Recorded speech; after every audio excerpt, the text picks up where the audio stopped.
Hey guys, I'm Combat Craig. This is Raider X, and today we're talking about DD214s. There's a couple of different copies of them, and there's actually a bunch of different copies of the same one. There's two types of them. One's the short form one. It's also known as redacted or deleted. It has less info. And then there's the long form DD214, which is the one that I think, unless Raider X has some more info, we'll go to him in a minute. And that's the one with everything on there. It's not redacted or anything like that.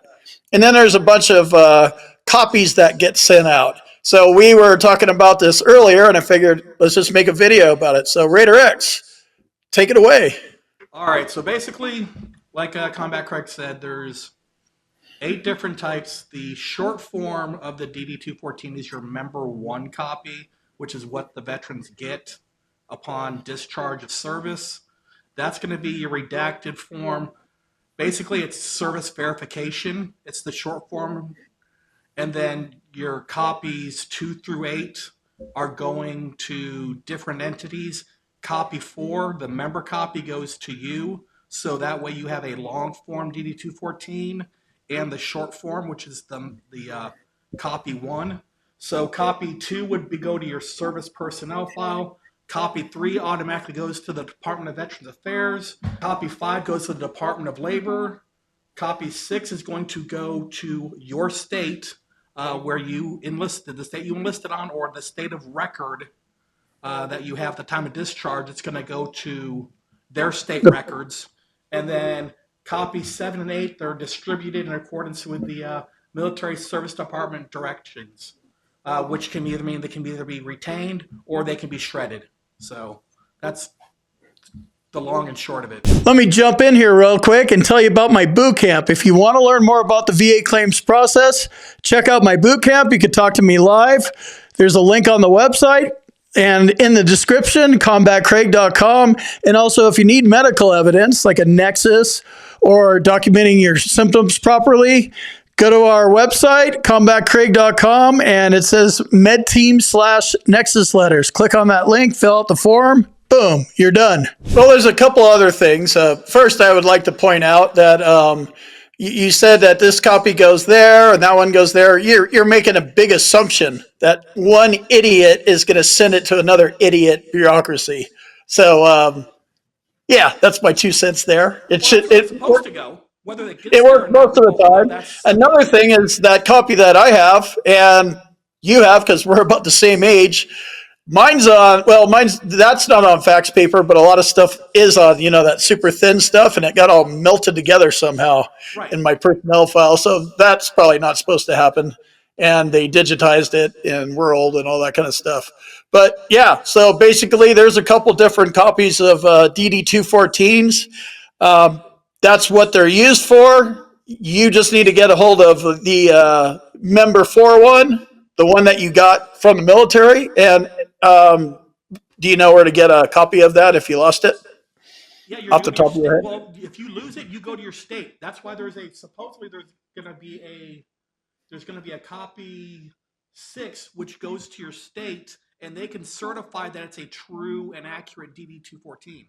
So Okay. you'll see a certified stamp on it that's signed off by the state that it's a true and certified copy. Those are usually ones that you go to your state, wherever you're living in, and you're able to get a copy of that. In case you lose your member 4 copy, it is a certified copy which you can use for identification purposes. Gotcha. This is one of those things that could potentially be a hurdle.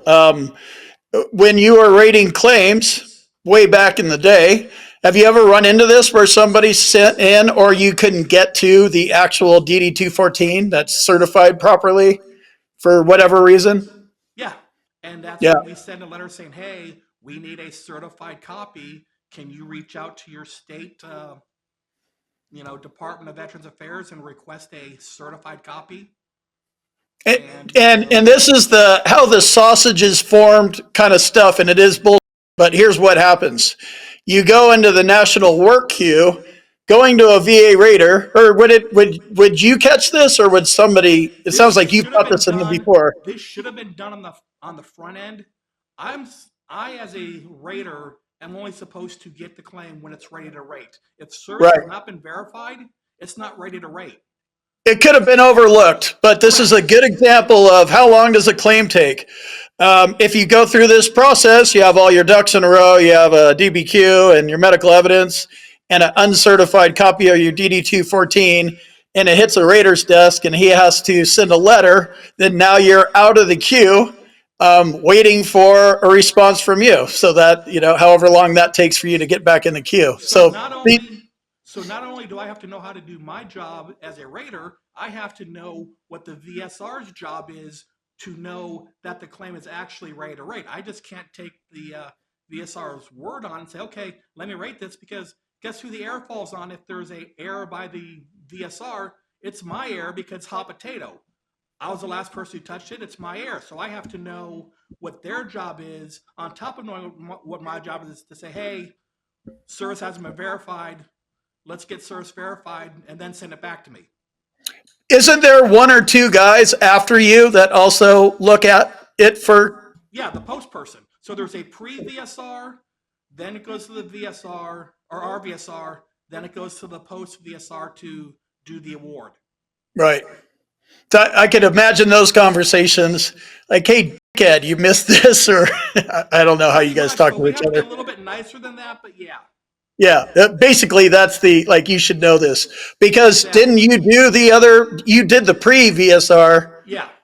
right, before you became a RVSR. Pre-VSR, and then I was a RVSR for 13 years, and I didn't have to worry about being a post VSR, even though I was trained for both.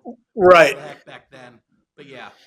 That's probably an explanation why there's so many VSRs in the mix too, right? Looking and double checking stuff. Correct. There's got to be a reason for that. Cover your ass, whatever. Let me jump in here real quick and tell you about my boot camp. If you want to learn more about the VA claims process, check out my boot camp. You can talk to me live. There's a link on the website and in the description, combatcraig.com. And also, if you need medical evidence like a nexus or documenting your symptoms properly, go to our website, combatcraig.com, and it says medteam/nexus letters. Click on that link, fill out the form, boom, you're done. Cool. Thanks a lot for helping break down the DD-214, different copies, and why it's important to send the right one. And this is the kind of stuff that I teach in my boot camp. If you want to learn more about the VA claims process, check it out at combatcraig.com. And since we were talking about the DD-214, that's one piece of paperwork. There's a lot of them. But the main piece of paperwork that you're looking for is the positive medical evidence. And if you do not have a current diagnosis, current symptoms, or a nexus, your claim is going to be denied. If you can't find a doctor that'll provide you with that kind of information, hit up my med team. They're at combatcraig.com as well. And there's a little link that says med team and nexus. And with that, we will see you in the next video.